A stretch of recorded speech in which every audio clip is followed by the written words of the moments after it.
when I talk about information and models, automatically the assumption is, or the intuition is, oh, this must be a cognitive model, right? Like I learned about something, like someone told me about, I don't know, a math thing. And I'm like, oh, I think I understand that math thing.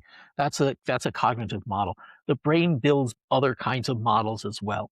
And so when you look at something or when you smell something or when you hear something, there are parts of the brain that are translating the world into a model, that model information bundle.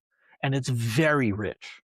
It's not a cognitive abstract semantic model. It's a very rich sensory level model, perceptual level model. So just to take the example of vision, which is a better understood modality, but you look at something like the green grass and you build, or your coffee cup, and you build a model of your coffee cup in your visual system. Here's the way that model differs from abstract or semantic models. Number one, you can't help it, right? It's automatic. You don't have top-down control over it. If your eyes are open and it's light and your head's pointing at it, unless you're a very unusual person, and there may be some weird cases, but most people can't help building a model of that coffee cup in their visual system. It's number two, it's a very rich model.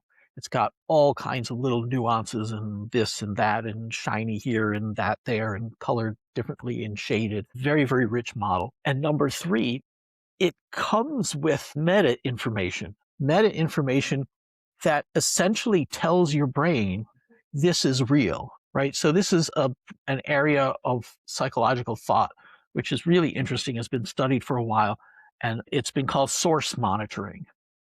And so one of the things that the brain does is monitor the source of information. And it's really interesting when the brain gets it wrong. But source monitoring basically says the brain has to tag information with this meta information that says that's real, it came from the outside world, or that's a hypothesis, it came from the inside world, or something else, that came from my memory, I pulled it out of my memory. And that does actually sometimes get scrambled, and people think something came from the outside world when it didn't, or vice versa, and people make mistakes, and we all do. At a low level, we make some of these mistakes, but we're pretty good at it. So these rich automatic sensory models come with this meta information. So when the information from these models bubbles up into cognition, cognition is also informed.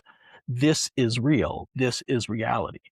This is not me inventing it in a semantic way, right? And so that I think is the key.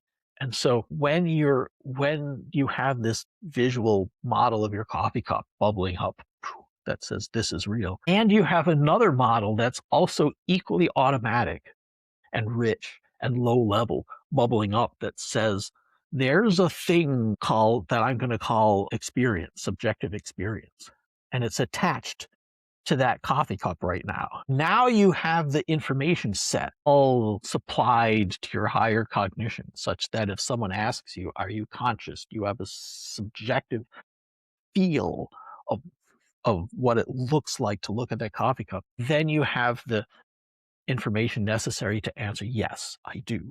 I'm sure of it.